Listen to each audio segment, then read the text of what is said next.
That seems to be the case every window, to be honest, with Tottenham Hotspur. But let's move on and let's see what 5 things we learned from the game against Everton. And first up is formation backfired. Yeah, and the formation in that first half, a lot of people have been asking for Ange to change things up and try something new, and he did do that with the 3 at the back system, but I think it was just an absolute shit show, especially the back 3. They completely lost their way when it came to positioning and knowing who to pick up where. I thought the pressing wasn't existent with this formation. I don't think the players knew who was pressing who and the kind of where to go in those situations. And it led to the absolute shit show that was that first half. We were 3-0 down to an Everton side who have barely scored 3 goals in the last 10 games. He obviously reverted back in the second half and changed it, but obviously the damage already done at that point. And the formation change was a big problem yesterday in terms of the result, and completely backfired despite changing it up.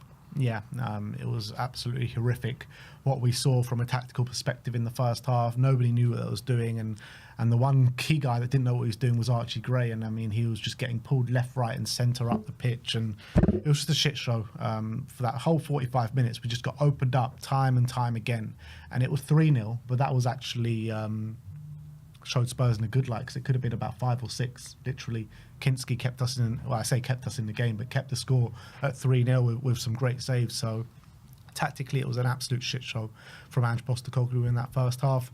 Let's go to number 2, and that is more Mikey. Yeah, and he only got 20 minutes against Everton, but he did a lot on those 20 minutes. He had 18 touches. He had made 4 crosses, completing one of them. He created a chance for Richarlison. He had 1 shot on target as well, and obviously he got that beautiful assist right at the end of the game for Richarlison, which he absolutely buried. It was a brilliant moment for him, and showing in the Premier League maybe clearly he can have something to offer, and we need to see more of him in that kind of mood. And if he is, then we clearly know we got a star in the making. But it was a brilliant cameo for him, and it really took him to kind of come on to show any sort of spark in that final third, because before that we really lacked anything.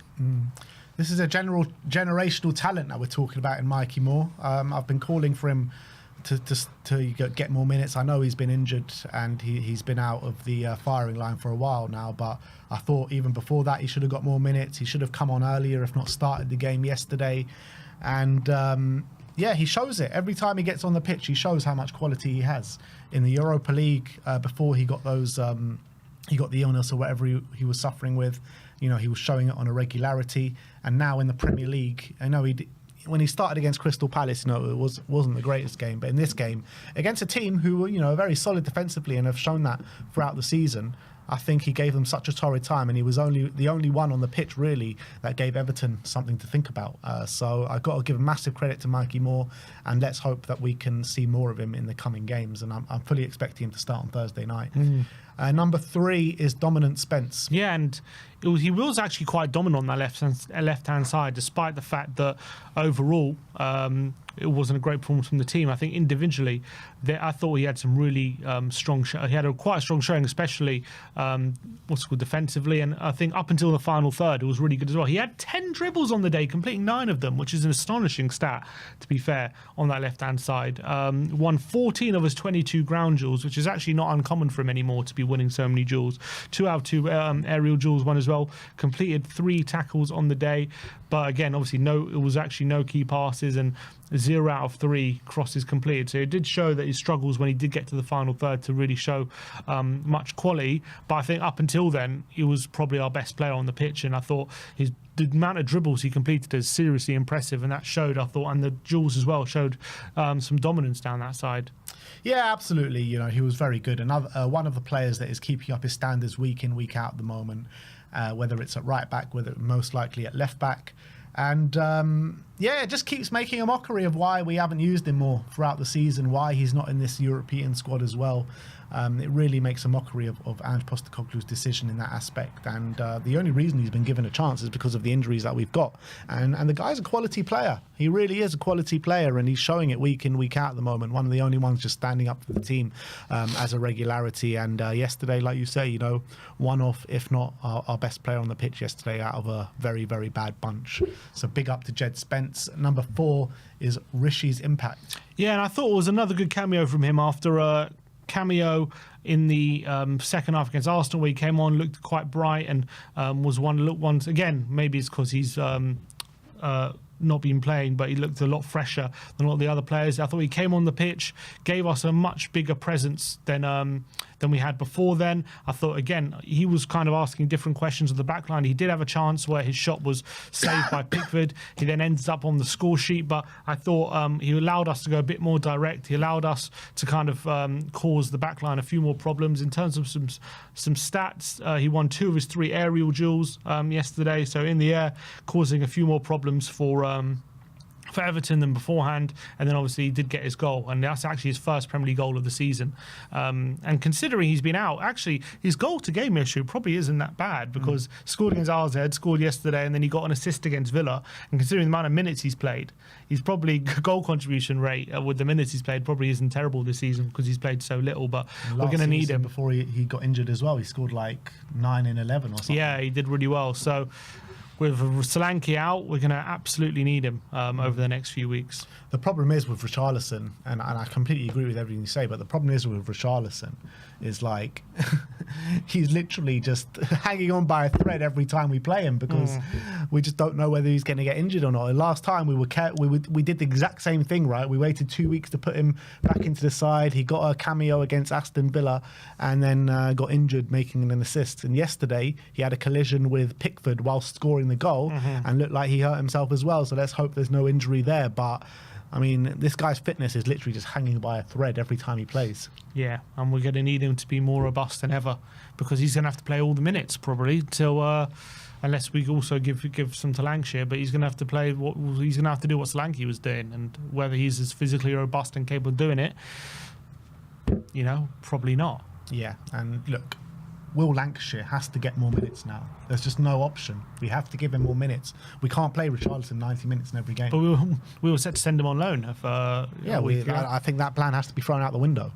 Unless we sign a forward. Unless, sign. What is that? A signing?